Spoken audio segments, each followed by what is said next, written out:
Baik, dalam ayat 97-98 ini Allah mengasuh Nabi supaya minta lindung daripada gangguan, ya, gangguan bisikan-bisikan syaitan, dan juga minta lindung daripada kehadiran syaitan itu, ya, kepadanya.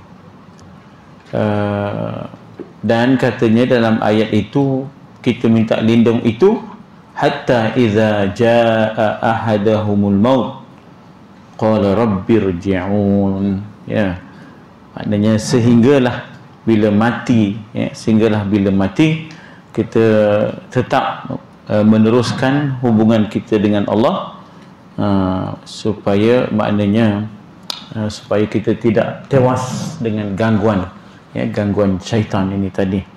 Wala tamutunna illa wa antum muslimun, jangan sekali-kali kamu mati kecuali mati dalam Islam. Kita baca semalam ke kemarin ke bagaimana teguhnya akidah ibu kepada Barack Obama. Maksudnya bila Barack Obama jadi presiden di Amerika, memanglah diajaknya ibunya pindah ke Amerika, dan bukan sekadar pindah dari sudut jasadnya, tapi pindah jugalah akidahnya, kepercayaannya, menjadi seorang yang tidaklah terus berpegang kepada agama Islam, ya, tapi ibunya memilih untuk terus dengan akidah Islamiah dan tetap tinggal, ya, di Afrika, dan tidak terhimbau dengan bujukan daripada bekas presiden Barack Obama. Dan 3 hari sudah dia meninggal, ibunya meninggal dalam keadaan muslim. Wala tamutunna illa wa antum muslimun, ya. Jangan kamu sekali-kali mati kecuali matilah di dalam Islam. Jadi keteguhan itu sampai ke akhir hayat. Tidak boleh kita bermusim, berkeadaan, bertempat, ya, teguh berpegang kepada Islam.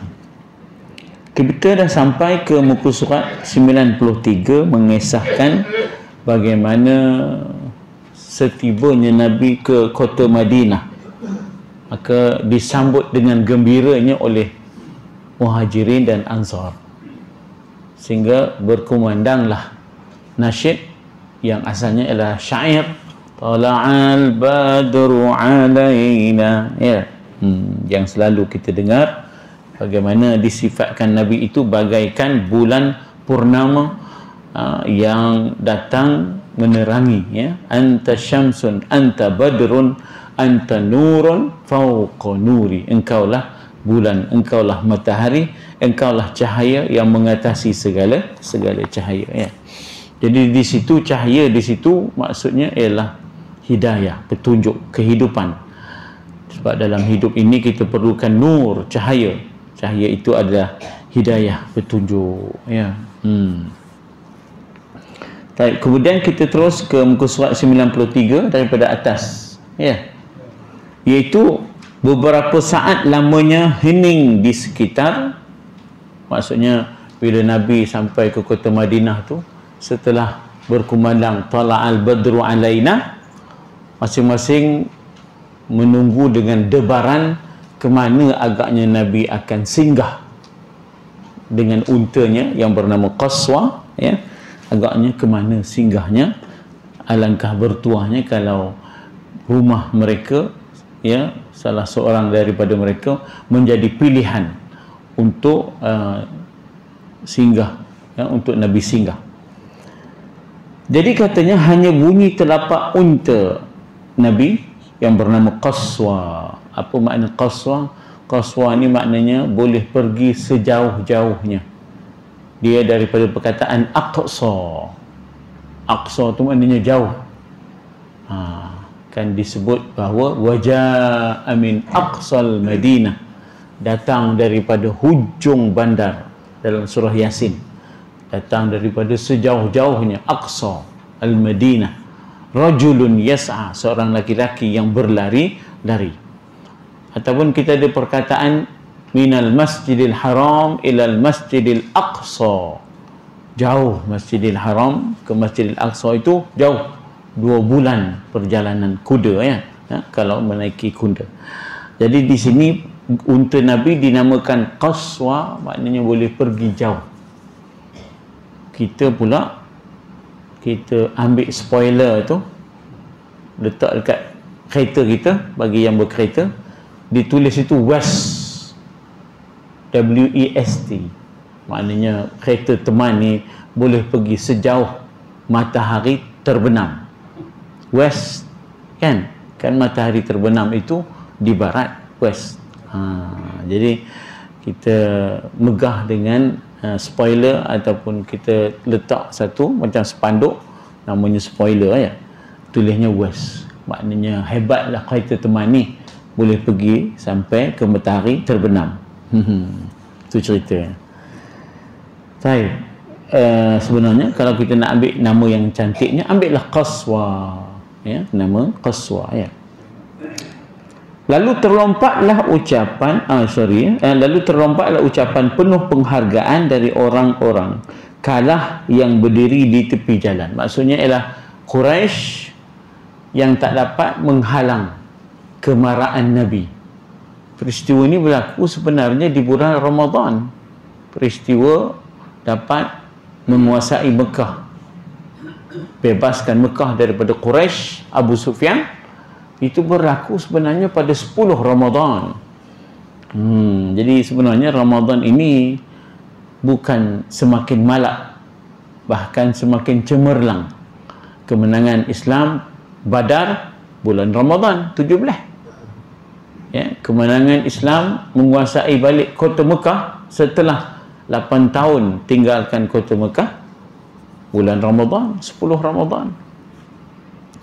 Bebasnya Baitul Maqdis daripada tentera Salibiyin di zaman Salahuddin bulan Ramadan. Bebasnya Sinai, semenanjung Sinai 1976